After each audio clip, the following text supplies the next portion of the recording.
Hello கனிங் channel people. நம்மளோட ராணவ் அவர்களுக்கு left ஷோல்டரில் இன்ஜுரி நடந்த நிலையில் அதை பற்றி கண்டிப்பாக வீக்கெண்டில் பேசுவாங்க. பெரிய அளவுக்கு பேசுவாங்கன்னு தெரியும். ஆனால் இந்த அளவுக்கு போட்டு வந்து ஸ்மாக் போடுவாங்கன்னு சொல்லி தெரியவே தெரியாது. ஏன் நடந்துச்சு அப்படின்னு பார்த்தீங்கன்னா, பிக் பாஸோட பாதி ஷூட்டிங் வந்து முடிஞ்சிருச்சு அப்படின்னு தான் சொல்லணும். ஏன்னா வீக்கெண்டில் கிட்டத்தட்ட வந்து எப்பயுமே முன்னாடியே ஷூட்டிங் எடுத்துருவாங்க அப்படின்றதுனால ஒரு பாதி ஷூட்டிங்கை முடிச்சிட்ருக்காங்க. ஸோ விஜய் சேதுபதி சார் ராணவோட மெடிக்கல் ரிப்போர்ட்டோட உள்ளே வந்திருக்காரு. ஸோ அப்படி இருக்கும் சமயத்தில் ஃபஸ்ட்டே சௌந்தர்யாவை எழுப்பி ஒருத்தங்களுக்கு அடிபட்டுச்சு அப்படின்னும் போது அவன் நடிக்கிறான்னு எப்படி உங்களால் வந்து வாய் கூசாமல் சொல்ல முடியுது அப்படின்னு சொல்லி கேட்டிருக்காரு. இல்லை சார் அது வந்து அப்படின்னு சொல்லி அவங்க இழுக்கும் போது என்ன சொல்லியிருக்காரு அப்படின்னா, இல்லை நீங்கள் பண்ணுறது ரொம்பவே தப்பான விஷயம். ஒருத்தங்களுக்கு அடிபட்டிருக்கு அப்படிங்கும்போது அவங்க வந்து உண்மையை சொல்கிறாங்க, பொய் சொல்கிறாங்க. அது ஒரு பெரிய இன்ஜுரி, சின்ன இன்ஜுரி இதெல்லாம் தாண்டி வந்து அவங்க நடிக்கிறாங்கன்னு எப்படி வந்து உங்களால் தூரம் நின்று பார்க்க முடியுது? ஓடி வந்து ஃபஸ்ட்டு அவங்களை தூக்கி அவங்க நிற்க வச்சுட்டு அதுக்கப்புறம் அவங்க நடிக்கிறாங்கன்னு சொல்லி நீங்கள் ப்ளேம் போட்டால் கூட பிரச்சனை கிடையாது. ஆனால் அவங்களுக்கு உதவி கூட செய்யாமல் தூரத்துலேருந்தே பார்த்து அவங்க நடிக்கிறாங்க அப்படின்னு சொல்கிறது ரொம்பவே கீழ்த்தரமான விஷயமா இருந்துச்சு சௌந்தர்யா அப்படின்னு சொல்லி நம்மளோட விஜய் சேதுபதி அவர்கள் வந்து போட்டு சொல்ல ஆரம்பிச்சிட்டாரு.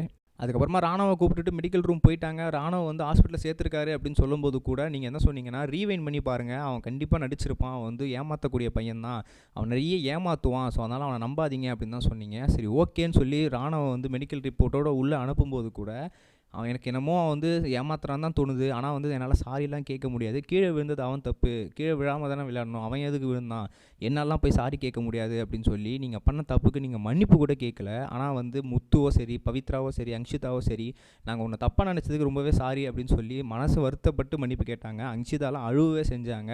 ஸோ அப்படி இருக்கும்போது நீங்கள் ஒரு துளி கூட இல்லாமல் ஜெஃப்ரி கிட்டே நீங்கள் என்ன சொன்னீங்க, என்னாலலாம் போய் சாரி கேட்க முடியாது, எனக்கு சாரி கேட்குற இன்டென்ஷன் கூட கிடையாது, நான் அவனை தப்பாக நினச்சிட்டு அவ்வளோதான், நான் வேணா அவங்ககிட்ட போய் சொல்லிடுறேன், அவ்வளோதான், சாரிலாம் என்னால் கேட்க முடியாது அப்படின்னு சொல்லி நீங்கள் சொன்னீங்க. இது வந்து ரொம்பவே வந்து மோசமான ஒரு விஷயமா இருக்குது சௌந்தர்யா அப்படின்னு சொல்லி நம்மளோட விஜய் சேதுபதி சார் அவர்கள் நேரடியாகவே போட்டு உடச்சிட்டாரு.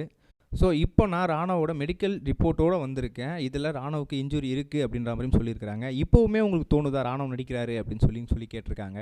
அது மட்டும் இல்லாமல் ராணவ் பர்சனலாக இதால் பயங்கரமாக ஹர்ட் ஆகியிருந்தார். ராணவ் வந்து போய் முத்து கிட்ட எல்லாக்கிட்டையும் சொல்லியிருந்தார், என்கிட்ட வந்து சௌந்தர்யா மன்னிப்பு கூட கேட்கல, அவங்க ரொம்பவே இப்போ வரைக்கும் நான் நடிக்கிறேன் தான் நினச்சிட்டு இருக்காங்க. இது வந்து வேறு யாருக்காவது நடந்துருந்துச்சு அப்படின்னா இப்படி நினச்சிருப்பாங்களா? ராணவ் அப்படின்றதுனால தானே எல்லாரும் என்ன இப்படி நினைக்கிறீங்க, எனக்கு ரொம்பவே கஷ்டமாக இருக்குது அப்படின்னு சொல்லி ராணவ் பர்சனலாக ரொம்பவே ஃபீல் பண்ணார். இதுக்கான காரணம் வந்து முழுமையாக வந்து சௌந்தர்யா மேலே தான் இருக்கும் அப்படின்னு தான் சொல்லணும்.